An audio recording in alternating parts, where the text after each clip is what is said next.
బాబు జర్రా నువ్వు కొంచెం పక్కన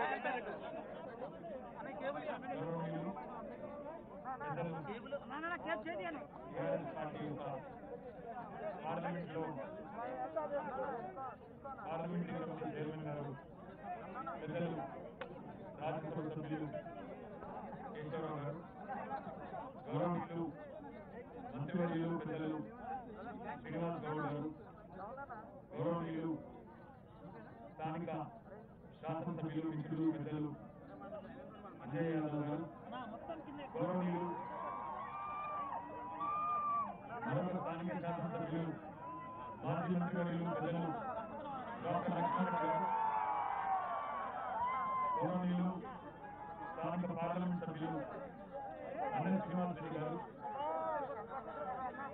కడుపు మండి భారతదేశ రాజధాని ఢిల్లీలో ఈరోజు గడిచిన పక్షం రోజులుగా కడుపు మండిన రైతన్న ఢిల్లీ పురవీధుల్లో ఎముకలు కొరికే చలిలో ఈరోజు కుటుంబ సమేతంగా రోడ్డెక్కి కేంద్ర ప్రభుత్వం తెచ్చిన రైతు వ్యతిరేక చట్టాలు ఉపసంహరించాలి, రద్దు చేయాలని ఏదైతే ఆందోళన చేస్తా ఉన్నారు. భారతీయ కిసాన్ మోర్చా అదే రకంగా మొత్తంగా ఒక సంఘంగా రైతు సంఘాలన్నీ కలిపి ఇచ్చిన పిలుపు భారత్ బంద్ అనేది ఏదైతే ఉందో దానికి మద్దతుగా టీఆర్ఎస్ పార్టీ అధ్యక్షులు పెద్దలు గౌరవనీయులు తెలంగాణ ముఖ్యమంత్రి కేసీఆర్ గారి నిర్ణయం మేరకు ఈరోజు రాష్ట్ర వ్యాప్తంగా అన్ని చోట్ల కూడా తెలంగాణ రాష్ట్ర సమితి శ్రేణులు ఈ దేశ రైతన్న కోసం, ఈ దేశ రైతన్న బాగుండాలనే ఒకే ఒక్క ఆలోచనతో, ఒకే ఒక్క ఎజెండాతో మొత్తంగా భారత్ బంద్ విజయవంతం చేసే దిశగా మాత్రమే కాకుండా అన్ని జాతీయ రహదారులపై కూడా నిరంతరం తెలిపి సంఘీభావం తెలియజేయాలి. ఈ దేశ రైతాంగానికి, రైతన్నకు, ఈ దేశానికి అన్నం పెట్టే రైతు బాగుంటేనే మనందరం బాగుంటామనే ఉద్దేశంతో ఈ కార్యక్రమం చేస్తా ఉన్నాం. పెద్దలు చెప్తారు, ఏదేంచిన వ్యవసాయం బాగుండదు, రైతేంచిన రాజ్యం బాగుండదని చెప్తారు. కానీ ఈ రోజు ఈ దేశంలోని రైతు కంట కన్నీరు ఢిల్లీలో ఏదైతే కనబడతా ఉందో అది ఈ దేశానికి మంచిది కాదు, ఏ ప్రభుత్వానికి మంచిది కాదనే విషయాన్ని ఈ సందర్భంగా ఈ వేదిక ద్వారా నేను భారత ప్రభుత్వానికి విజ్ఞప్తి చేస్తా ఉన్నాను. ఎన్నికలకి ఇంకా చాలా సమయం ఉంది. ఎన్నికలు ఇంకా 3 ఏళ్ల తర్వాత ఉన్నాయి. కాబట్టి ఇప్పుడు రాజకీయాలు అవసరం లేదు. ప్రజాస్వామ్యంలో ప్రభుత్వాలు ఏమైనా నిర్ణయాలు తీసుకున్నప్పుడు అవి ప్రజలకు నచ్చకపోతే, విధించకపోతే ఖచ్చితంగా నిరసన చెప్పే హక్కు ప్రజలకు ఉంటుంది. మరి ప్రజల అభిష్టాన్ని మన్నించి, ప్రజల ఆలోచనలను గుర్తించి, గౌరవించి వాటిని తీసుకున్న నిర్ణయాలను అవసరమైతే ఉపసంహరించుకోవడం కానీ, మార్చుకోవడం కానీ, రద్దు చేసుకోవడం కానీ అనేది ప్రజాస్వామ్యంలో ప్రాథమిక లక్షణం. కానీ ఈ రోజు దురదృష్టం ఏమంటే కేంద్రాన్ని పరిపాలిస్తున్న వారికి ఆ ప్రజాస్వామిక స్ఫూర్తి కానీ, ఆ ప్రజాస్వామికమైన ఆలోచన కానీ లేదు అనేది స్పష్టంగా కనబడతా ఉంది. ఏమడుగుతున్నారు ఈరోజు రైతులు? ఎందుకు ఈ రకంగా ఢిల్లీ పురవీధుల్లో నిరసన చెప్తా ఉన్నారు? ఇప్పుడే పెద్దలు కేశవరావు గారు చెప్పినారు, పార్లమెంటులో, లోక్సభలో మంద బలంతో వారికి సంఖ్యాబలం ఉంది కాబట్టి ఈ బిల్లులను బలవంతంగా పాస్ చేయించుకున్నారు. అదే రాజ్యసభలో బలం లేదు బీజేపీ. అయినప్పటికీ మన పార్టీ లోక్సభలో వ్యతిరేకంగా ఓటు వేసి రాజ్యసభలో కూడా రైతాంగానికి మద్దతుగా, రైతుల మనోభావాలకు అనుగుణంగా వ్యతిరేకంగా ఓటు వేయడమే కాకుండా అక్కడ నిరసన చెప్తాం, ఓటింగ్ పెట్టండి అంటే తలుపులు బంద్ చేసి ఆనాడు మొత్తం వారి ఇష్టానుసారంగా ఓటింగ్ కూడా అవకాశం ఇవ్వకుండా, ఎందుకంటే రాజ్యసభలో మైనారిటీ ఉన్నదని తెలుసు, మెజారిటీ రాదని తెలుసు, బిల్లు పాస్ కాదని తెలుసు. అయినా కేవలం అధికార మదంతో ఈరోజు ఈ ప్రభుత్వం రైతుల నెత్తి మీద ఈ 3 నల్ల చట్టాలను కూడా రుద్దిన మాట వాస్తవమా కాదా ఒక్కసారి ఆలోచించాలని నేను కోరుతా ఉన్నా. ఏమున్నది ఈ 3 చట్టాల్లో? 3 ముఖ్యమైన విషయాలున్నాయి.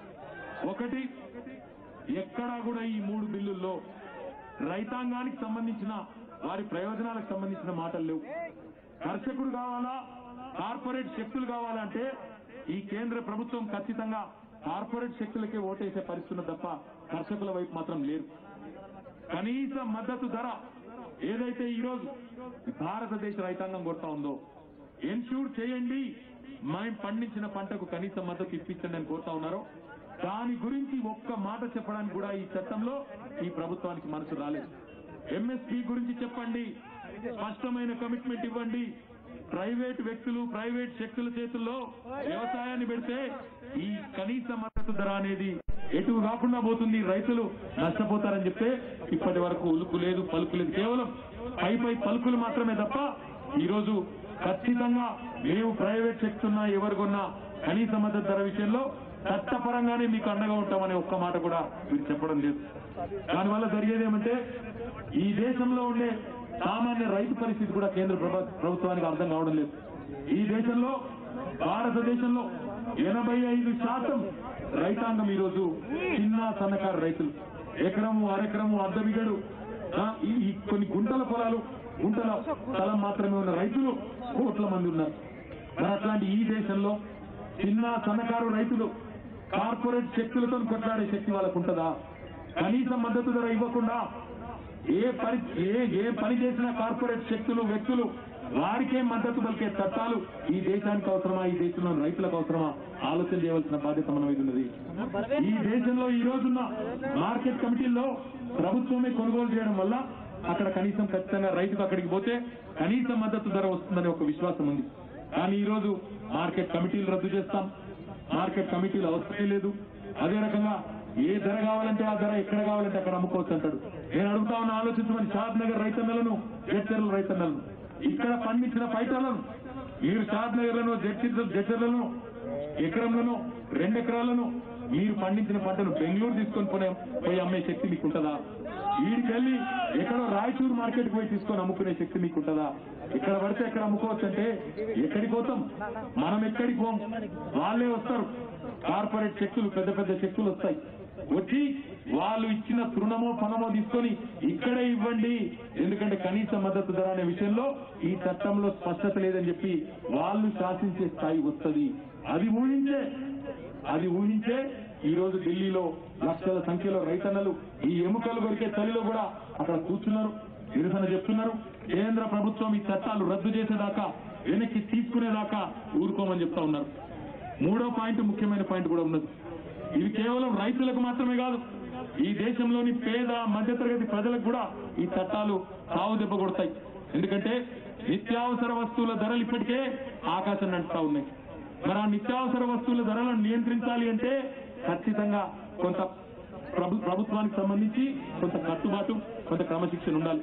కానీ ఈ 3 చట్టాల ద్వారా ఖచ్చితంగా కార్పొరేట్ శక్తుల చేతుల్లోకి వ్యవసాయం పోయి వాళ్ళు కావాలంటే కోల్డ్ స్టోరేజ్లలో ఎన్ని రోజులు కావాలంటే అన్ని రోజులు కూరగాయలు కానీ ఇతరత్ర నిత్యావసరాలు కానీ స్టోర్ చేసుకొని ఆర్టిఫిషియల్ షార్టేజ్ సృష్టించి, కృత్రిమ కొరత సృష్టించి మార్కెట్ పరిస్థితులకు అనుగుణంగా ఎప్పటికప్పుడు రేటు పెంచుకునే పరిస్థితి కూడా ఉంటుంది. కాబట్టి ఇది రైతులకు మాత్రమే కాదు, ఈ దేశంలోని మధ్యతరగతి ప్రజల వెన్ను విరిచే ఈ బిల్లులను ఖచ్చితంగా ప్రజాస్వామిక లక్షణం ఉన్న ఏ ప్రభుత్వమైనా రద్దు చేసుకోవాలి, వెనక్కి తీసుకోవాలి.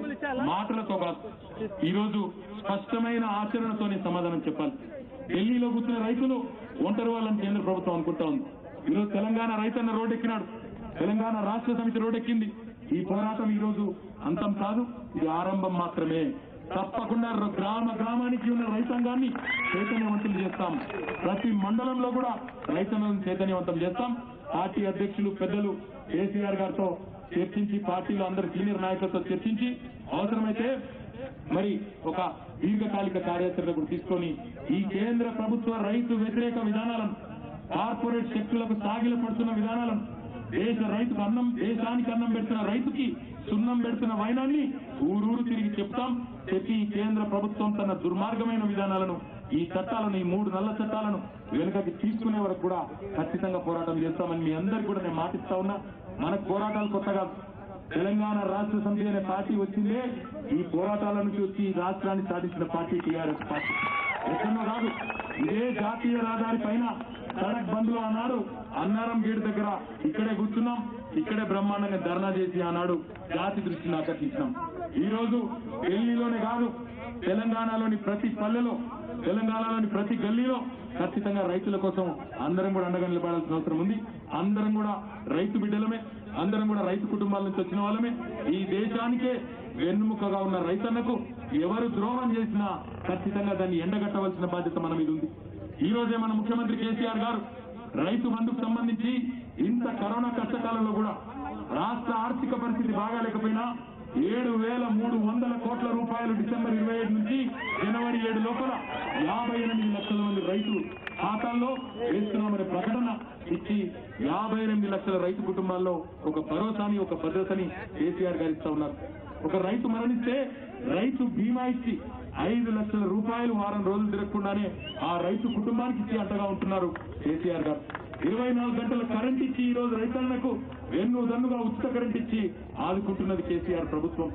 స్టోరేజ్ గోడౌన్లను 4 లక్షల మెట్రిక్ టన్నుల స్టోరేజ్ గోడౌన్లను 25 లక్షల మెట్రిక్ టన్ పెంచింది కేసీఆర్ ప్రభుత్వం.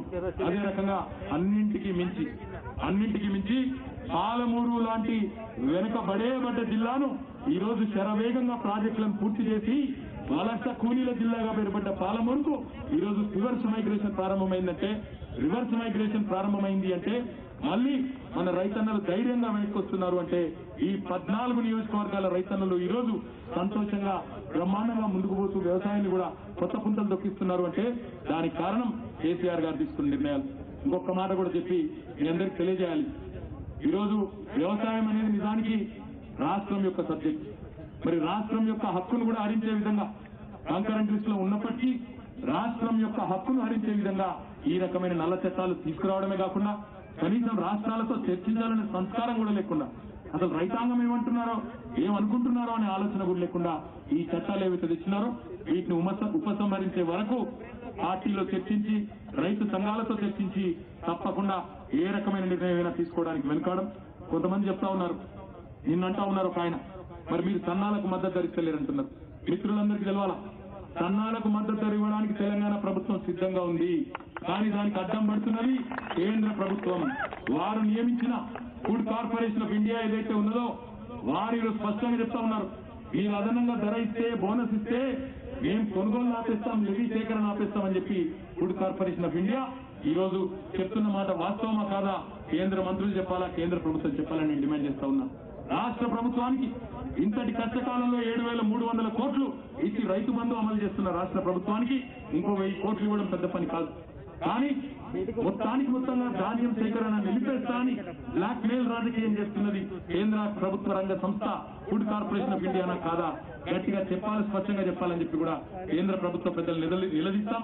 ఈ రైతు వ్యతిరేక కేంద్ర ప్రభుత్వాన్ని తప్పకుండా ఎండగడతాం.